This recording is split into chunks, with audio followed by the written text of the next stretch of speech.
about as I'm walking down the mountain is the prevalence of Okayism. What's Okayism though? It's philosophy that you see kind of tossed around a lot of the. Yeah, stuff seems bad, but it's all going to turn out okay. It's kind of an unfounded optimism that kind of comes and goes in waves throughout cultures and people. I think it's most of all, if anything, it's a coping mechanism for the times in life when we have no explanation as to why things are happening or what's going to happen. Bill Burr once said that, would it be better to, instead of worrying about stuff all the time, just kind of think that everything's going to be fine, and then when the bad shit happens, then deal with it and deal with those problems then, instead of worrying yourself to death all the time. And I understand that, but I feel like there's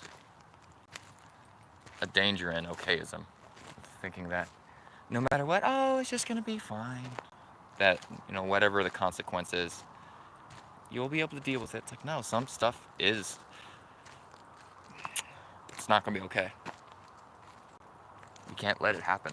And that's the thing, is that Okayism is just kind of a blasé, ignorance is bliss kind of philosophy. It's no, it doesn't matter. It doesn't matter to you because it doesn't affect you. And that's why I see a lot of this stuff online that's very much like, yeah, just live your own little life, and you're just, just don't rock the boat. Okayism is a part of status quo like living. It's the idea that, just keep what's, your life in this little comfortable spot. It's a comfort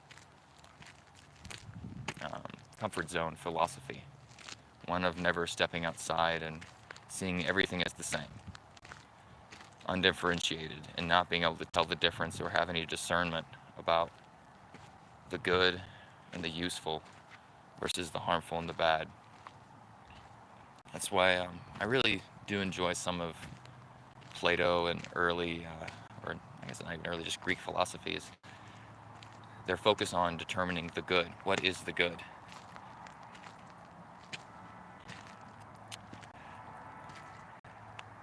That's great. I'm glad Jesus loves me to respond to that chat. But the thing is, whether someone loves you or not, it's what you do with that afterwards. What do you do in conflict? How do you resolve that? Especially when the person is obviously using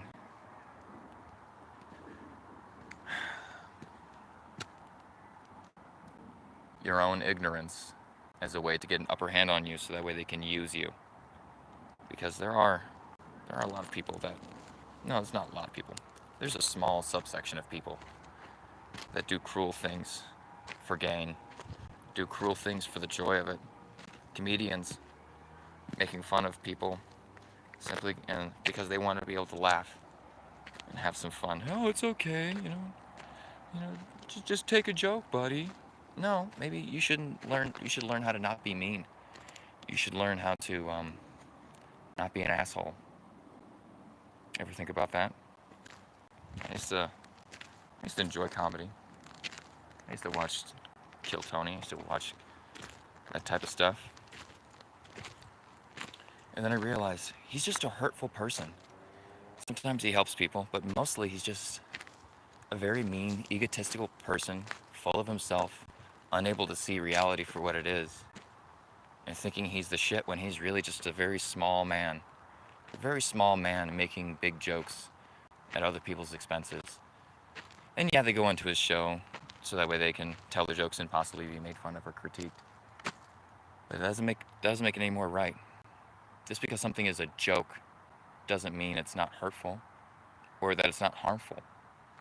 Just because you have a certain intention of what you're saying doesn't mean that's what's happening. And the problem with Okayism is that it's like, oh, it's all okay. it isn't. It's not all okay. People shouldn't be allowed. See, that's the thing. In America, we talk a lot about freedom. What people actually want, they want freedom to be self-expressive. They want freedom to be mean. They want freedom to be cruel. They want freedom to take advantage of others.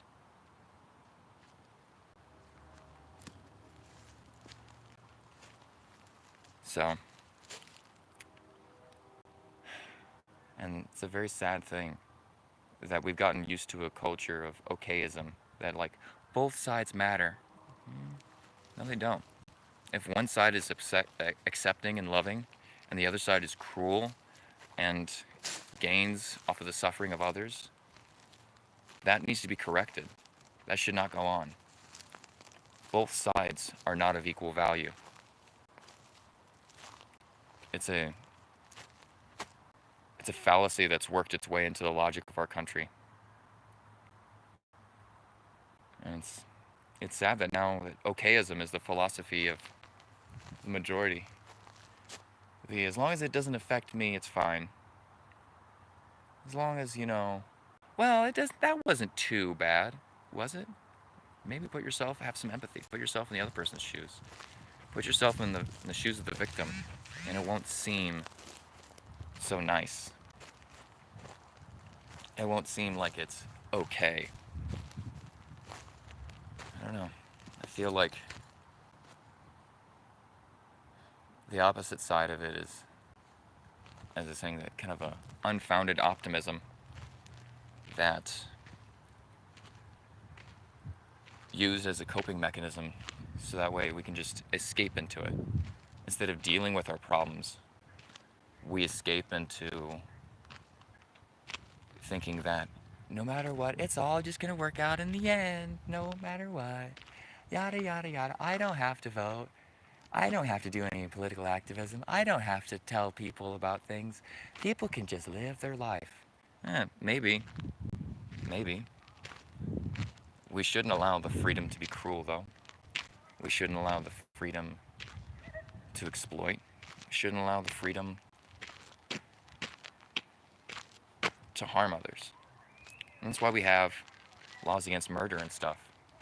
But we don't take it far enough. And people say, well, I don't want my free speech taken away. If your free speech is you being a cruel person, you don't deserve free speech.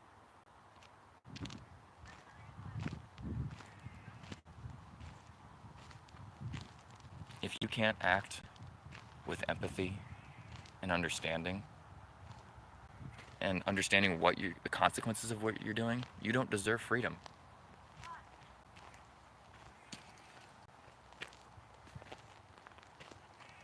If you can't think about other people and how you affect them, you don't deserve to control your own destiny. Because what you'll do is you'll do what a lot of rich people already have done, which is exploit the rest of the world for their own gain at the expense of everyone else. So fight Okayism by standing up and saying, no, that's wrong. Why? Because it harms people. Because it's cruel. Because it limits people's ability to express themselves as themselves for themselves. A lot of times, self-expression has nothing to do with other people. It's merely, I like this color, so I put it on. I like the way this looks, so I put it on. I like this show, so I watch it. It has very little to do with what I've noticed, more right-wing people seem to think that the ability to have freedom and self-express means that you should be able to say hurtful things and hateful things about other people, and you should be allowed to express that. Nope, you shouldn't. Keep that to yourself. Actually, not even keep that to yourself. When you hear that in your own mind, reject it and be like, no, that's wrong. Anyways, I digress. Y'all have a good day.